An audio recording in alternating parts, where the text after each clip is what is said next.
follow this line to a certain point,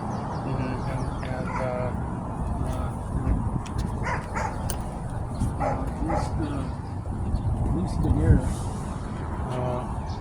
But further, if it means right away, but take all that out. All that out? Cool. It's ugly. It's not inviting. By the way, this is the third step. This is where the water gets to normally. Right here. Right here. And that's whenever someone mentions about picnic tables. Twice you've seen it. At least twice. Right. At least twice. Some people can probably verify and say, no, I've seen it more. But at least twice, at least. But it's quite common to see it up to here when it snows. So this area about right here. So you're saying quite common. It's common. Yeah. Like you'd expect. Like all of that is underwater every winter. Yes. All of that is completely underwater every winter. Every winter. And it gets up to here. And there's been and very so often, like maybe once every 10 years, the water will actually get to that pipe. That right underneath the bridge. You see that pipe? Yeah, you're talking about the one. That long one, yeah. It's like a water line or something. Every so often, maybe once every 10 years or so, the water will get up to that high. So all this is completely submerged underwater. So Main Street could get flooded. It could maybe once every 20 years or so. That's just how I feel about it, because how often I would see it like that. This is all flooded. All this is gone. Technically, I think it was this February and March, the water this was all covered. All this was. Any improvements. Yeah, correct. They have to be temporary. Anything in there that's. And whenever there was that riverfront access, meeting, I was like, that's gonna be a tough one because this area floods. So that goes way back in there. Yes. And there has been before people living there, but that's been taken care of. From what I understand of what the sheriff's deputies mentioned, over there where that netting was, that's where the border of where the trash was.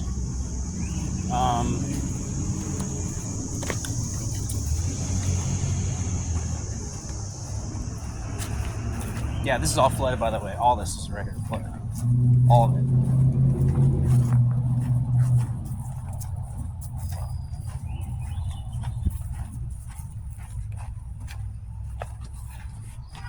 Yeah, so that portion there, I mean, you can walk out there, that's all fine. That's just trying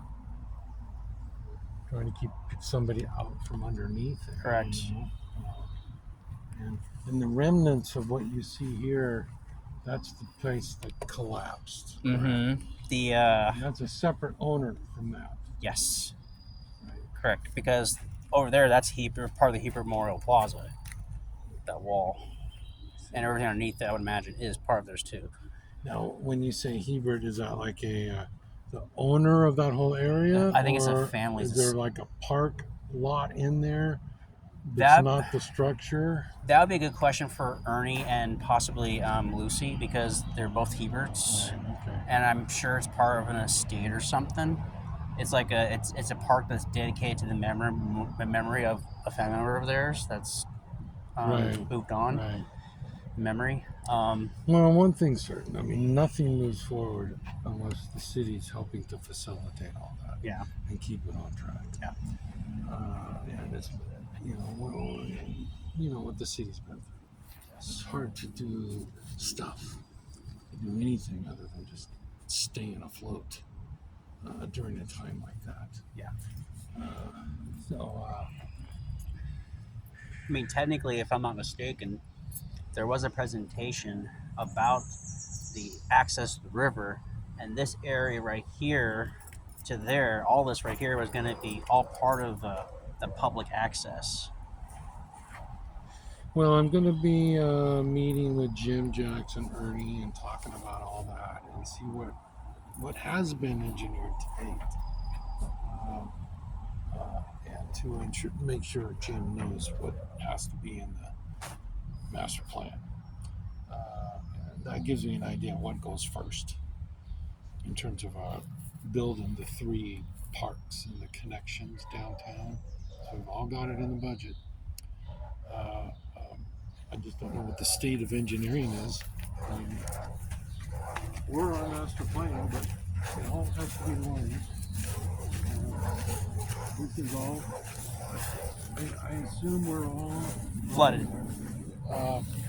Public land. Yeah, this is public land. Yeah. Or it's either part of the river or it's something else. Yeah, this is part of part because those signs over there that we obviously can't see the part, the legible part. It says that there's no camping out here. So I would imagine this is public land.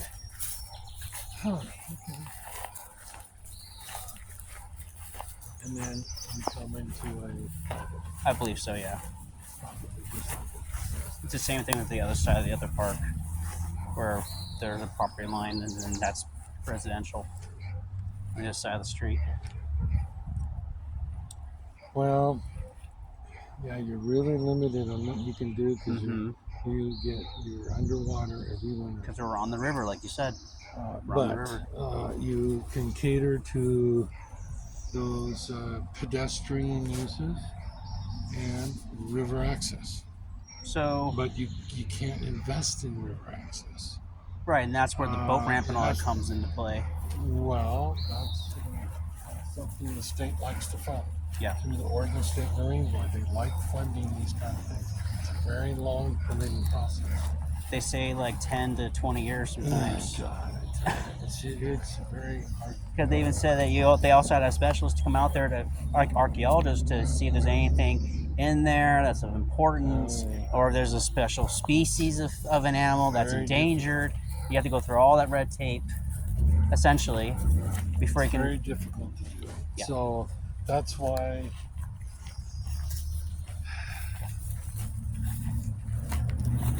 That's why you don't put in permanent improvements unless you really dive into the whole long-term thing, and it doesn't hurt to have it in your master plan. Yes. In case something like that comes up, and some of these groups, it could be the kayakers, whatever. Yeah, we think this is a great plan. We can do this and that. Kayakers not a good example because they don't need much. Let's say a recreation, or a water, school group that comes out, right? A water boat group that wants to be able to back in on a boat ramp or something.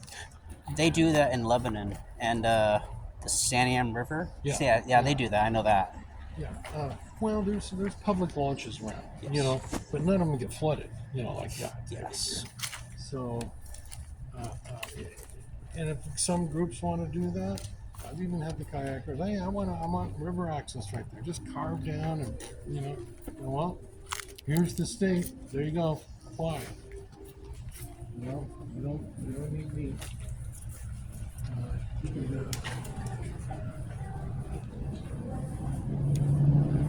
So I see another pipe. Yep. That's interesting. That must be really old. It's been around for quite a while. That's not how you do it these days,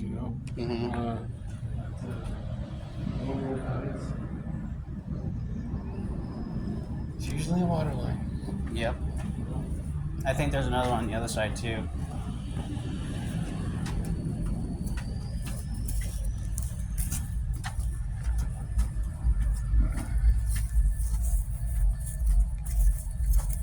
I suppose there are cables that aren't as heavy. You can anchor them in. They can be temporary. You unlock them and you put them in storage for a few hours. Yeah. Should we be locking that? Yeah, because this is still part of public land. It's still part of the public park that's leased to the city. And then that ends basically where that fence is. Correct. Where that fence is. So what's that sign say over there? Good question. No, I could probably go over there and figure it out. I think it's just a boundary, like a lure for boundary.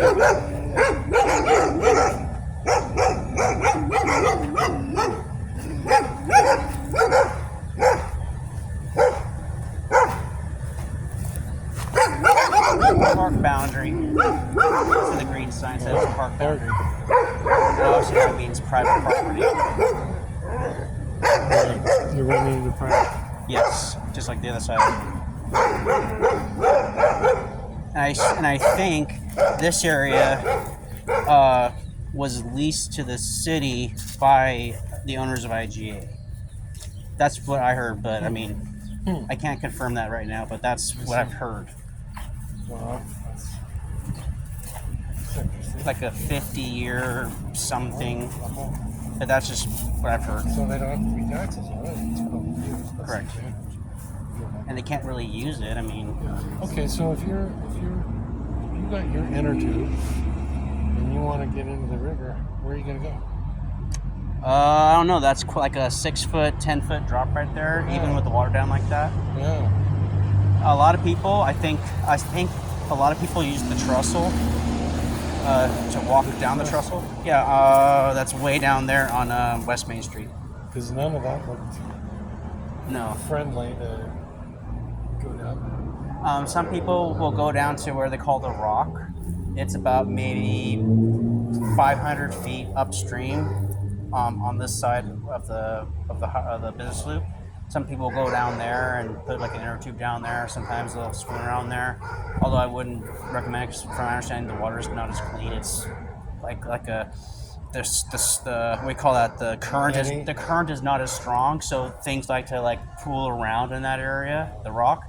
And then you have the trestle. Well, when you point down that way, you're pointing down in the industrial area. Yeah, you're getting more I think towards the it's industrial. Yep. drainage and Correct. all that jazz. But common knowledge is, if you want to raft in the river, you don't get in here. No. You get in somewhere else. Various places. Willamina, I think, has the possibility, because I know they have a creek and you can get down towards the creek. An actual. But then you're going all the way down to McMinnville at that rate. Yeah, that's. It's a missed opportunity.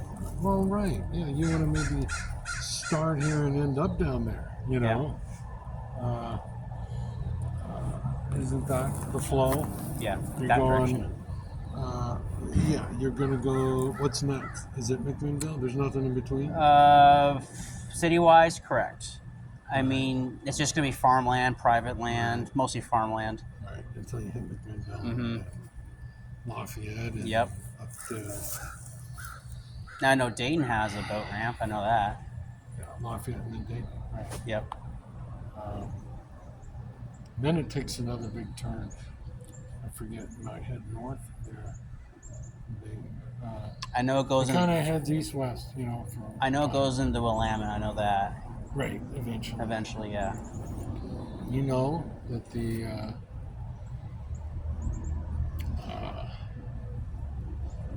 Willamette River is only 3 rivers in the world that do what?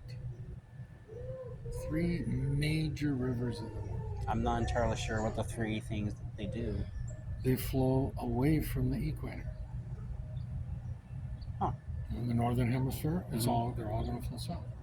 Southern, you flow toward the equator. There's only 3 rivers in the whole world, major rivers that don't do that. Willamette's one. That travels south to north. Well, in the northern hemisphere, Yeah. it goes kind of the opposite way. There's a river in Russia somewhere that does the same thing. And the third one, I don't know, I forget. Useless information, trivia stuff. So the kind that you Talking probably to Glenn about how cool it was to have a library. I've never had a library before. I will say, Interesting. Have you been to the library this week? No, I haven't. They totally changed everything. The layout is very different. Did they get their desks in there? Okay, well, I told Gwen, tell me when it is. Yeah, they got their Because desks. I want to come down and see it. I know it's happening. Very office-like. Very cool. Very office-like. Oh, very good. And the children's department is very open. He says, I don't want, I'm waiting for the new desks, and then I'll come down. I says, do you know what the largest city in America is that doesn't have a library? I It's can't kinda think of interesting. one. It's Kaiser. Kaiser, Salem? Yeah. Wow. Largest city in America doesn't have a library. Now they have a library. It's really great, but it's done by a nonprofit. See, it's not a city, so it's kind of an odd thing. But from a trivia standpoint, that's kind of different. So the only major city in the United States that doesn't have It's the one most populous city. Huh. Well, and my information is probably 20 years old on that, so it could be different. Hmm. But at one time, it was the most populous city in America that didn't have a library.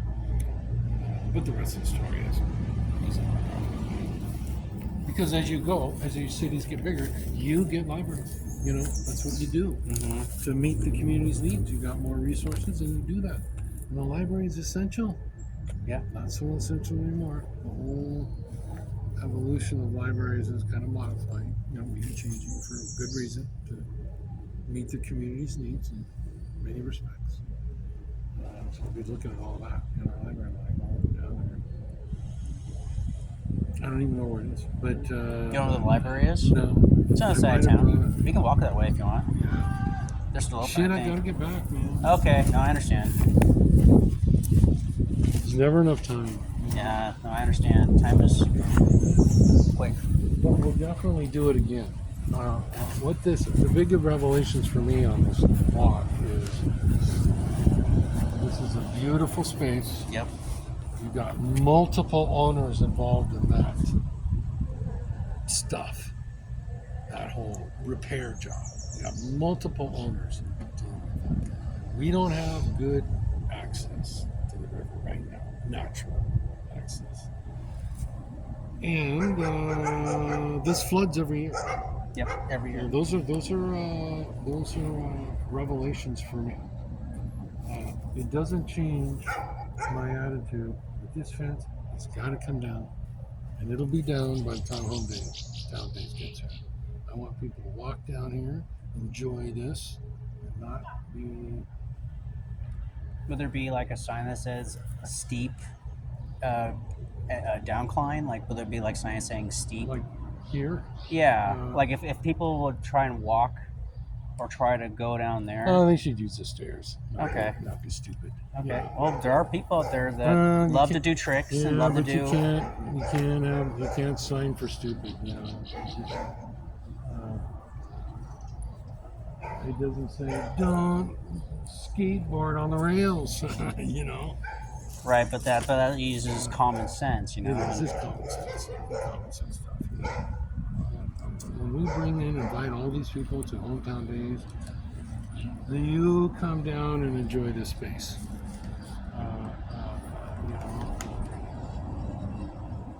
Be inviting. Even if they just come down and look at the river, I don't care. It's not that we can do anything. There could be a vendor down here for some reason. Go ahead, set it up. You don't have to be up there. You can be down there if you want, However, I think the Hebert Memorial Plaza has a contract that states I think there's some things that can't be done there. Like I think there can't be like vending things like that. Down here. Oh no, up there on the plaza. Oh, okay. I think it might be worth a double check one more time to make sure. Because I think there's some agreement. Matt knows all about that, right? He knows about restrictions and everything. So and also the Heberts would probably know too. Yeah, well, and that's all. I did go to a planning meeting on hometown days. It was very well organized, and that's really down to a science. How much we do and what Public Works does and plan, and streets, vendors, everything. What Matt went through it all. It was a great meeting. And I had questions as we go, on different things. But they've covered so many great things. all their liabilities, who's going to be there, who's doing this, who's doing that. I was very impressed. And then, of course, the cities, all the city crew and what we do, and the Yamhill County Sheriff's Office is there too. All part of the team to put it on. I was very impressed. So I didn't have much to add at all. I had questions. So yeah, it was, wow, I can't wait to go. And then, oh shit, I can't go.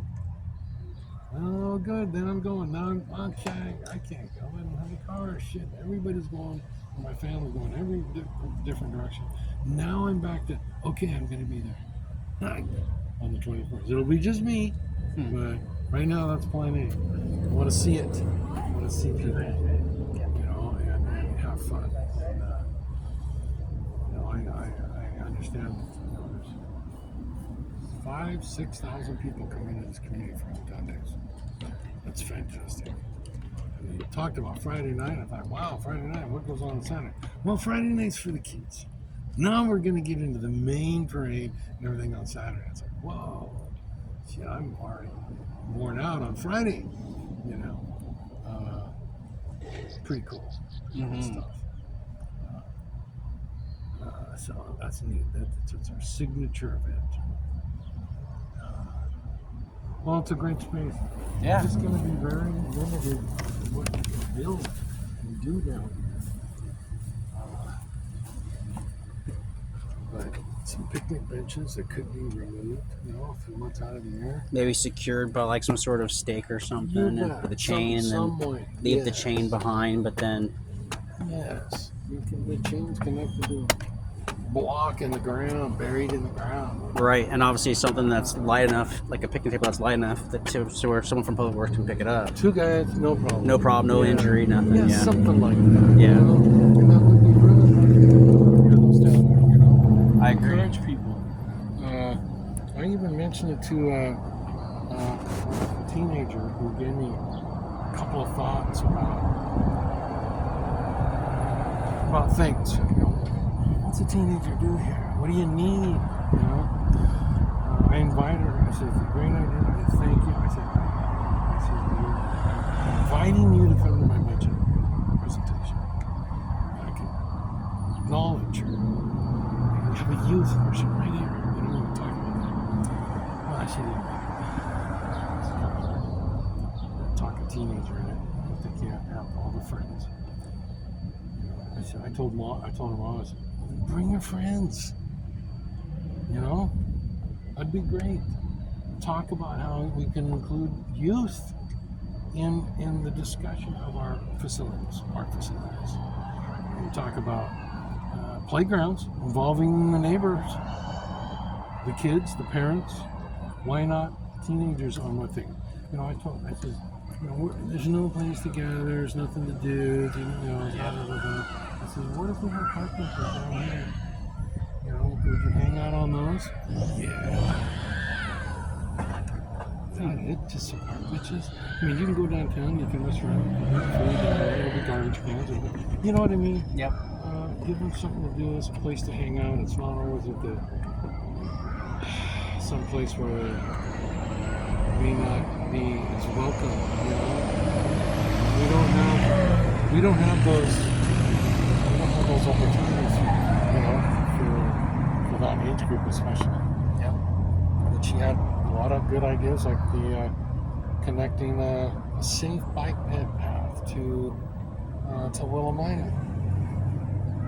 That would be great to have that. Yes, safe. Kids can go around. Well, there's also that bike route that comes through once a year as well. Oh, like a bike to the coast Bike to kind the coast, of a, yeah, they come through here. They come through? Oh. Yep, they come through here every year. Well, that's nice. That's always looks pretty cool. This would be a great place for them to have a respite and fix their bikes, and I was in a city where we hosted a stopping point for them,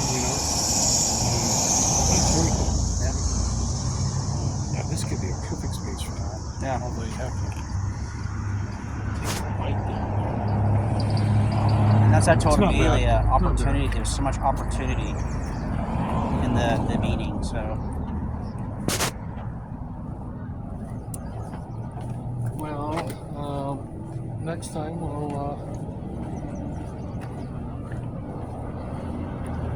talk about something else. Sure. And look at something else. sounds good to me. You know, like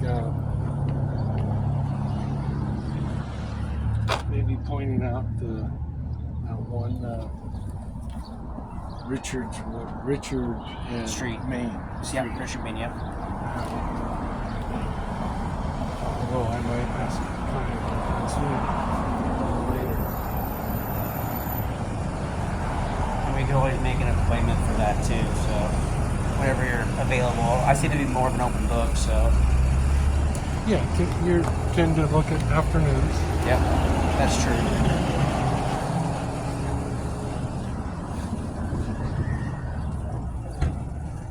Thanks for pointing out all the flyers in our windows. Yeah. There's a lot of them. I just feel like a lot of the time it's overlooked by a lot of people that walk by.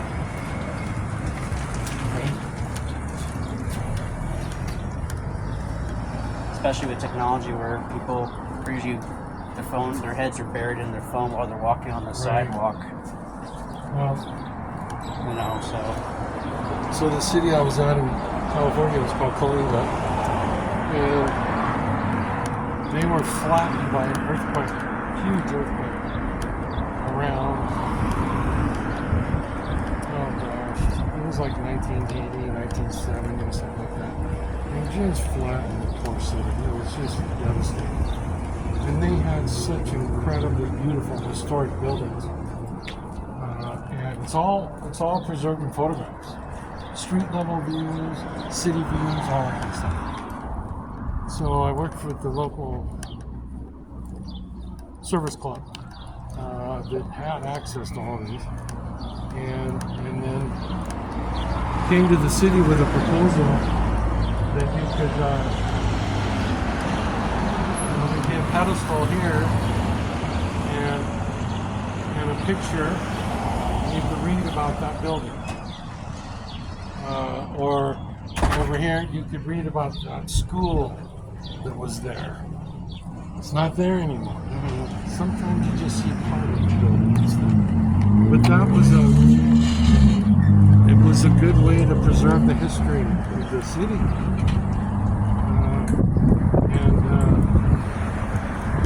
Yeah, my council didn't go for it. It's kind of strange. But the person that proposed it,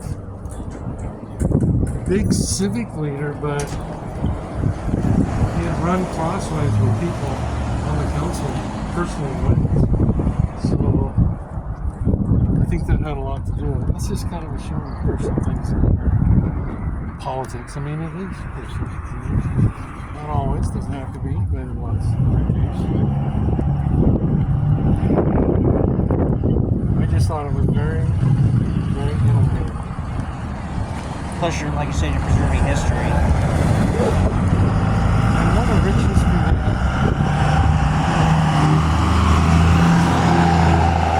It was the heart of the ranching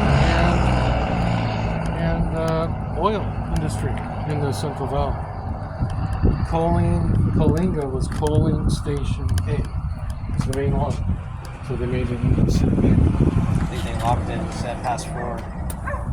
So, and Somebody's still here though, right? I think so. And the picture's actually right there. You probably saw it before of the Sheridan Road.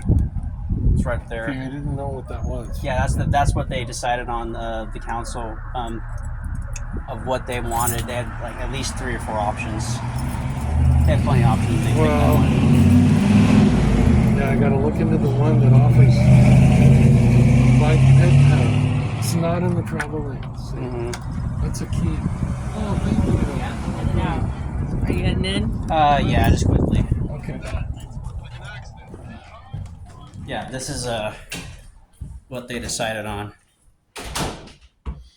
And they said that the narrower the road, the slower drivers calming. Yeah. For calming. Yeah, but they did opt for both sidewalks.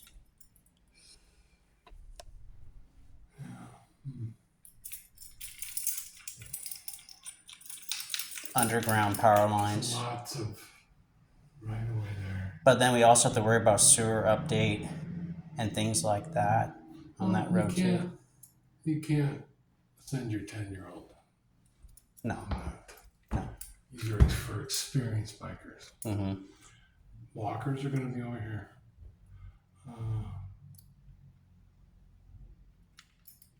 Yeah, I'll ask and see that options can be resurrected.